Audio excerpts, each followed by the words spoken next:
This is Tanu Sharma. Welcome है आप सभी का तनु कोचिंग चैनल पे। उम्मीद है आप सभी लोग अच्छे होंगे और अभी तक बोर नहीं हुए होंगे, ऐसी एक उम्मीद है। तो हमने क्या किया है, वोकैबुलरी की शुरुआत की है। बहुत ही टाइम हो गया, शायद 20-25 दिन हो चुके हैं। तो अब क्या करेंगे हम, बी वर्ड्स की हमने शुरुआत की है। तो बी वर्ड्स पे आज हम कहाँ पहुंचे, ब्रंच पे। ठीक है, तो ब्रंच आज सबसे पहला जो वर्ड है वो क्या है, ब्रंच। BRUNCH। ठीक है, अब ब्रंच क्या है, ब्रंच क्या होता है, जब हम सुबह का ब्रेकफास्ट लेट हो जाते हैं। ठीक है, मान लो ब्रेकफास्ट का टाइम आपका 8 बजे का था और आपको किसी वजह से भूख नहीं लगी। ठीक है, तो आप क्या करेंगे, यार बाद में खा लूंगा, और आपको भूख कब लगी, 11 साढ़े 11 बजे के आसपास। तो फिर आपने खा लिया, तो आप फिर दोपहर का खाना नहीं खाएंगे। ठीक है, यानी सुबह का खाना लेट हो गए और दोपहर का खाना जल्दी खा लिया। ठीक है, तो उसको क्या बोलते हैं, ब्रंच। ठीक है, आपको पता भी होगा, कई बार हम बोलते हैं कि आज तो मेरा ब्रंच ही हो गया। कब हुआ, क्योंकि हमने 11-12 बजे के आसपास खाना खाया। और जब आप 11-12 बजे के आसपास खाना खाएंगे तो आप दिन का खाना मिस कर देंगे। ठीक है, तो उसी वर्ड को सॉरी, उसी वर्ड को क्या बोलते हैं, ब्रंच। BRUNCH। ठीक है, समझे। तो क्या बोल रहा है, अ मील बिटवीन ब्रेकफास्ट एंड लंच। ठीक है, यानी दोपहर का खाना जल्दी और सुबह का खाना लेट, उसको क्या बोलेंगे, ब्रंच। ठीक है, नेक्स्ट वर्ड की बात करते हैं, ब्रूनेट। क्या है ये, ब्रूनेट। भले आपको स्पेलिंग दिख रही होगी, BRUNETTE, ब्रूनेट। ब्रूनेट का मतलब क्या होता है, जिसके ब्राउन बाल होते हैं। ठीक है, यानी कोई फीमेल है और उसके क्या है, वैसे तो आमतौर पे ब्लैक कलर के बाल होते हैं। ठीक है, पर किसी किसी के ब्राउन भी होते हैं।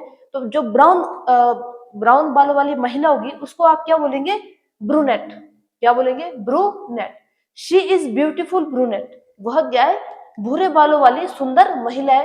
तो भूरे बालों वाली सुंदर महिला के लिए आप क्या बोलेंगे, ब्रूनेट। आए समझ। नेक्स्ट वर्ड की बात करते हैं, ब्रूड। BROOD, brood. ब्रूड का मतलब क्या होता है, गहराई से सोचने वाला। ठीक है, अब ब्रूड का मतलब क्या हुआ, जो कोई भी बात करता है, ठीक है, गहराई से सोच रहा है। मान लो इस वक्त मेरे को कोई प्रॉब्लम है, ठीक है, तो मैं क्या करूंगी, उसके ऊपर गहराई से सोचूंगी कि यार इस प्रॉब्लम का सॉल्यूशन कैसे होगा। तो गहराई से सोचने के लिए हम वर्ड क्या यूज करेंगे, ब्रूड। ठीक है, क्या वर्ड है, BROOD। ब्रूड का मतलब क्या हुआ, गहराई से सोचने वाला। ठीक है, तो क्या लाइन है, he sat alone and brooded over his problems। वह क्या है, alone, यानी अकेला बैठ रहा है और क्या कर रहा है, अपनी प्रॉब्लम्स के बारे में गहराई से सोच रहा है। तो गहराई से जो सोच रहा है उसको क्या बोलेंगे, ब्रूड। आई बात समझ में, क्या बोलेंगे, ब्रूड। ठीक है, ब्रंच का मतलब समझ गए, ब्रूनेट का मतलब क्या हुआ, भूरे बालों वाली महिला, और ब्रूड का मतलब क्या हुआ, गहराई से सोचना। आई बात समझ में। नेक्स्ट वर्ड की बात करते हैं, बज। BUZZ। बज का मतलब क्या होता है, बन बनाहट। ठीक है, बज का मतलब या तो बन बनाहट होता है या हलचल होती है। ठीक है, आपने सुना होगा कई बार मधुमक्खियां उड़ती है। ठीक है, तो आवाज कैसी करती है, बन बनाहट होती है उनकी आवाज। ठीक है, तो उस आवाज को क्या बोलेंगे, बज। BUZZ। आई बात समझ में, या तो बन बनाहट होगी या हलचल होगी। ठीक है, आप कुछ भी बोल सकते हैं, हलचल भी और बन बनाहट भी। तो क्या बनेगा, देयर वॉज बज इन द क्लासरूम। क्या बोलेंगे आप, देयर वॉज बज इन द क्लासरूम, यानी क्लासरूम में क्या हुआ, हलचल शुरू हुई। उस हलचल वर्ड के लिए क्या बोलेंगे हम, बज। BUZZ। आई बात समझ में। अब देखो नेक्स्ट वर्ड है, बंगलो। क्या वर्ड है, बंगलो। BUNGLOW। ठीक है, तो बंगलो का मतलब क्या हुआ। ठीक है, कई बार बोलते कि यार हमारा बंगला है। ठीक है, बंगले का मतलब और घर के मतलब में, जो सॉरी, बंगला और घर में क्या फर्क है। ठीक है, बताओ आप। तो बंगला क्या होता है, यानी एक ही मंजिल वाला। ठीक है, समझे आप बात। जो बंगला होता है वो एक ही फ्लोर का होता है या एक ही मंजिल होती है। ठीक है, उसके ऊपर कोई डबल मंजिल नहीं होती। और घर में क्या होता है, घर कैसे होते हैं, एक के ऊपर दूसरी मंजिल, दूसरे के ऊपर तीसरी मंजिल, जिस हिसाब से कोई घर बनाना चाहता है। ठीक है, तो बंगलो का मतलब क्या होता है, एक ही, जिसमें कोई उसके ऊपर दूसरी मंजिल ना हो, उस वर्ड को क्या बोलते हैं, बंगलो। ठीक है, बंगलो और हाउस, उसमें थोड़ा सा फर्क है। ठीक है, फर्क क्या है, यानी जिसके पास एक ही घर है, मतलब एक ही मंजिल है, उसको क्या बोलते हैं, बंगलो।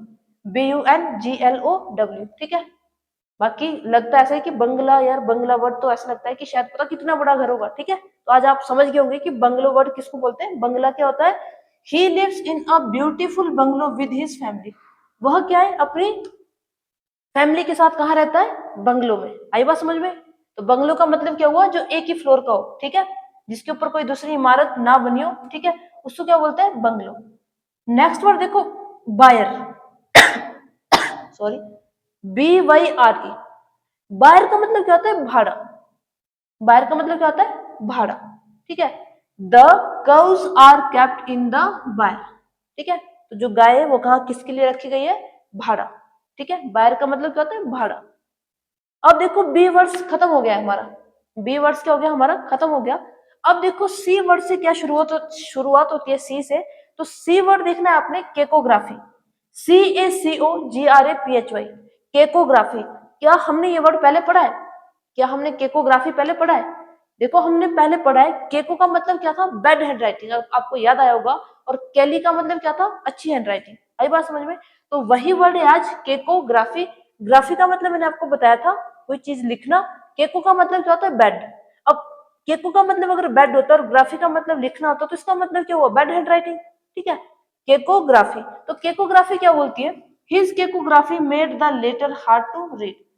जो किसी ने लेटर लिखा है वो क्या है, केकोग्राफी, यानी गंदा लिखा हुआ है, जिस कारण उसको जो लेटर है उसको पढ़ने में क्या हो रही है, दिक्कत हो रही है, ठीक है। हार्ड तभी बन रहा हो, अगर अच्छा लिखा होता तो एकदम पढ़ लेता, ठीक है। तो यानी केकोग्राफी का मतलब क्या हुआ, बैड हैंड राइटिंग। आई बात समझ में?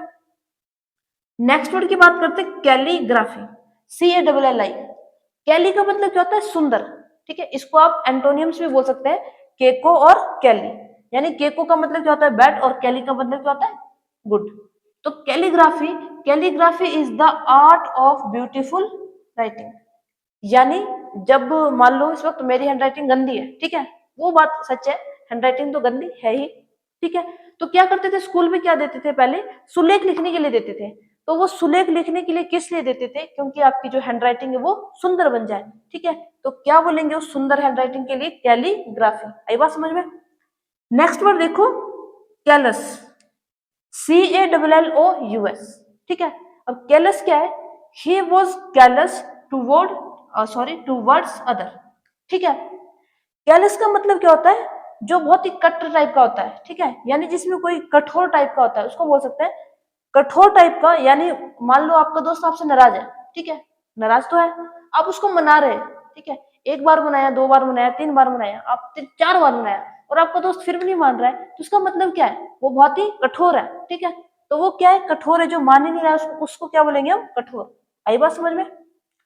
नेक्स्ट वर्ड देखो, कार्कस, CARCASS, कार्कस। कार्कस का मतलब क्या होता है, डेड बॉडी, किसकी, एनिमल्स की, डेड बॉडी ऑफ एनिमल्स, उसको क्या बोलेंगे, कार्कस। आई बात समझ में? तो कार्कस का मतलब क्या हुआ, डेड बॉडी, ठीक है। डेड बॉडी किसकी, एनिमल्स की। आई बात समझ में? तो क्या वर्ड बोलेंगे उसको, कार्कस, ठीक है। The carcass of the animals was lying on the road. जो कोई एनिमल्स था, उसकी जो बॉडी थी वो कहाँ पे थी, रोड पे पड़ी हुई थी। तो एनिमल्स की बॉडीज के लिए क्या बोलेंगे आप, कार्कस, ठीक है। नेक्स्ट वर्ड देखो, लास्ट वर्ड है कैमोफ्लेज, CAMOUFLAGE, ठीक है। बहुत इंपॉर्टेंट वर्ड है। कैमोफ्लेज का मतलब क्या होता है, देखो पढ़ो, the soldiers used camouflage to hide. यानी जो सोल्जर्स होते हैं, ठीक है, जो फौजी होते हैं, आपने सुना होगा कई बार वो क्या करते हैं, मतलब अपना भेष बदल देते हैं, ठीक है। वो क्या कर देते हैं अपने में, कई बार आपने देखा होगा जब आप फेसबुक वगैरह स्क्रॉल करते होंगे, तो उसमें क्या होता है, जैसे फौजी होते हैं वो अपने में हरा रंग, ठीक है, अपना फेस को छुपाने के लिए बहुत सारे काम करते हैं, ठीक है। तो उस वर्ड को क्या बोलते हैं, जो वो पहचान नहीं आए कि वो फौजी है, तो उस वर्ड को क्या बोलते हैं, कैमोफ्लेज। ये बात समझ में? ठीक है। अब क्या करेंगे, हम सी वर्ड्स पे काम करेंगे, ठीक है। बाकी आपने पढ़ना है, ठीक है, पढ़ना कंटिन्यू है, ठीक है। देखो सबसे बड़ी बात है आपकी कंटिन्यूटी, ठीक है। कितना आप पढ़ रहे हैं वो एक अलग बात है, कि आप कम पढ़ रहे हैं, पर सबसे बड़ी बात है कि डेली, ठीक है, कंटिन्यू पढ़ना है, एक अलग बात है, ठीक है। बाकी थैंक्स फॉर वॉचिंग, कल फिर मिलेंगे, सी यू अगेन टुमारो।